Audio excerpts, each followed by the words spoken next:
Welcome to the Daily DLP. Today I'm coming off a bunch of plane rides and a wedding, so of course I have a cold. I'm still taking you on a trip around the division.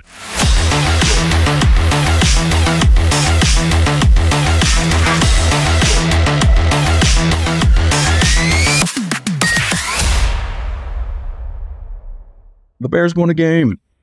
Again. Even when they were at their worst and I was making fun of them incessantly for it, I did say the team should be better than they were at the beginning of the year. And it's taken them some time, but they've proven to be a little bit better than they had previously looked. This week they beat a Brian Hoyer-led Raiders team 30-12. And that's not said to make light of the 30. By hook or by crook, they put up 30 points on an NFL team. They did it by simplifying the game, taking as much off of their undrafted free agent rookie quarterbacks' plate as they possibly could and playing within their own players' abilities. You know, coaching an NFL team.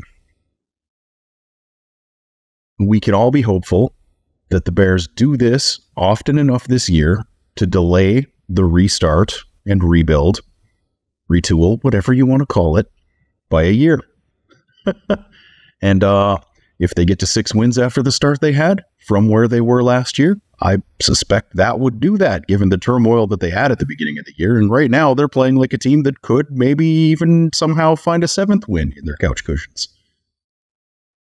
Which would be shocking to everybody, given the start, and probably would buy Matt Eberflus another year. Like right now, the way that he has this team playing, despite all of the reasons they should have given up by now, I think he might actually deserve it.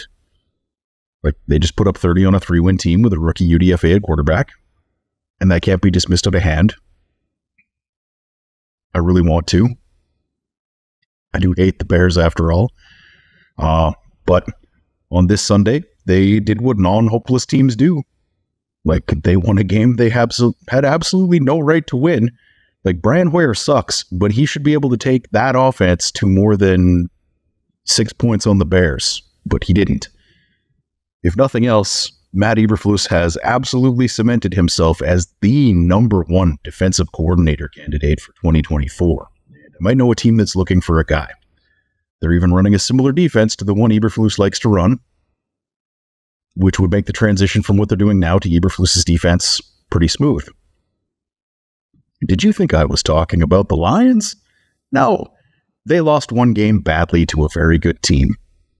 I told you they were in for a tough one, but I didn't think it would go quite the way that it did. I don't think I've seen a Lions team play worse than they did on Sunday, ever. I was otherwise occupied during the game. I didn't get to watch it until Tuesday. That's why there were no Monday or Tuesday episodes for me this week. But I'm not talking about the Lions here. As a landing spot for Eberflus, the Green Bay Packers lost to a team that is actively tanking for a quarterback right now. Like, who told you 3 games ago that Jordan Love was a complete fraud? Who told you that the Packers were in for a rough go, starting with the Lions game? Well, they have dropped 3 consecutive games, and there's no shame in losing to the Lions. Love threw 2 interceptions in that one. There's no shame in losing to the Jimmy Garoppolo-led Raiders. Love threw 3 picks in that one. And interestingly enough, the embarrassing loss was the first one where Jordan Love actually kind of looked like he might be coming back to a level that's half decent. You kind of have to wonder if Sean Payton took the Broncos receivers aside before this game and said, look, guys, I can't trade you out of here if nobody wants you. You're playing like you don't belong in the league, so I can't get anything. Like, Courtland Sutton hadn't topped 50 yards since week 3. He went for 76 and a TD against the Packers. Jerry Jeudy rebounded from his 3-catch, 14-yard performance after he got in his little verbal sparring with Steve Smith on the sideline before the game last week. To this week, he caught 5 catches for 64 yards. Javonte Williams gouged the Packers for 82 yards on 15 catches. But it's not like the Packers got blown out. They just lost a tight game to an inferior opponent. But are the Packers really the better team there? Like, did we expect the Broncos to be 2-5 after week 7? Not really. They just had a surprisingly bad start and have since showed signs of life. Russell Wilson has actually quietly been having a pretty good season over there in Colorado. And it makes a guy wonder, did the Packers walk in assuming they would win because they're the Packers? That mystique is gone, gentlemen. It's dead, and you're the ones killing it. When a 66.5 slides into your top 5 PFF grades on offense, you've had a bad day. When 3 of your top 5 on defense are below 70, you've had a bad day. The Packers season was basically on the line. 3-3 is a totally acceptable place to be at this point in the season. Heck, I could even say that I thought they were still threatening the division if they had managed to get to 3-3 here, because that might mean that things they needed to turn around had been turned around by them. But the Packers have lost 3 straight games, and they just dropped one to a team that I don't even think is trying to maximize the number of wins that they can get in the 2023 season. Like, Jordan Love closed out the game in crunch time with the game on the line with one of his patented air punts that I have been talking about all season, and the Broncos secondary made him pay for that mistake. But it was still his best performance since week 3. Things are not going well in Green Bay right now. So let's get to the second best team in the NFC North. The Vikings beat the 49ers. So is that an any given Sunday thing or something more? Yes. I said even when the Vikings were lining up to battle another winless team in week 4, that they were the second best team in the division. They had just kind of been snake bit a little bit with a turnover rate that was not sustainable, was not going to last through the season. And the Vikings have slowed that record turnover rate to just not great. That's been enough. Since starting 0-3, they have gone 3-1. So hot right now. Well, while the Packers have fallen off, the Vikings have been surging, honestly. Like, they're still a game under 500, and they're 2 back from the Lions in the division lead. But I don't think the Vikings had fallen as hard, as fast as we had kind of hoped they did as Lions fans. Just like the Packers were never as good as some of us feared they might be at the beginning of the season.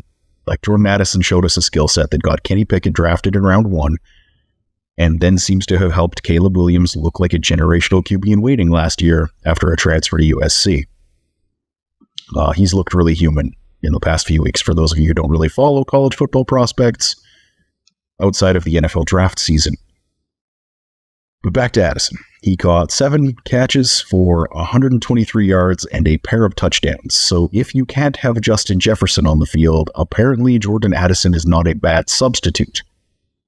He's leading all rookies with 6 touchdown catches to this point in the year, and as a Lions fan, you really hate to see that. Like, hate it because it ties the NFL record for a receiver in the first 7 games of their career. And the 2 players that he's tied with are Randy Moss and Jamar Chase. You legitimately just despise seeing that as a Lions fan. That's awful. That's sad, to put it bluntly, for us. Kirk Cousins went 35 for 45 for 378 yards and 2 TDs with 1 interception. The Vikings leaned on Cam Akers more than they leaned on Alexander Mattison in the run game, but Mattison had the higher yards per carry. It could be that a reduced workload made for a better performance out of Mattison. We'll see how that goes going forward. He was almost 2 yards per carry higher than Cam Akers. TJ Hawkinson did what he does, getting 11 catches for 86 yards, so 7.8 yards per catch. Not great. And Cousins, other than that, kind of sprayed the ball all over the field. There were a couple guys with 5 receptions and a whole bunch of people with 1 or 2. Against the vaunted 49ers offense, the Vikings limited Christian McCaffrey to 45 yards on 15 carries. George Kittle and Brandon Ayuk each had 5 catches, as did Jawan Jennings. But the 49ers offense just didn't seemed to have it on the day. Mr. Irrelevant, Brock Purdy, everybody's favorite, new Brady, threw 2 picks. The Vikings won the turnover battle, and not surprisingly won the game. Like I said, when they were losing, that's why they were losing. You flip that, suddenly they're beating good teams. Like, each team punted once, and only 1 sack on the day combined for both teams. You would think from those 2 stats that this was a really high-scoring affair, but it was 22-17 in a game that saw 3 whole points scored in the fourth quarter. So, is this a sign of a resurgent Vikings team, or did they just take advantage of a 49ers team that is down 2 all-pro players and also had Christian McCaffrey injured? That's a yes to both of those things. Like, with the loss of Justin Jefferson, a lot of people, including me, were kind of writing the Vikings off. They just went out and proved that you can't do that. You still have to show up and beat them. The 49ers did not. There are no asterisks in football. The Vikings beat the 49ers and grabbed second place in the NFC North. And I was originally going to just briefly hit on the Lions game during this, because I missed the last 2 days, and then move on to the Raiders previews tomorrow. But unless this cold gets a lot worse and I can't do it, I'm changing the script, and I'm going to look at the Lions game tomorrow. Because like I said, I didn't get to watch it live. The first watch I got of this was watching silent all 22 footage, knowing the final score before I started. And I have a few things to say. See you tomorrow.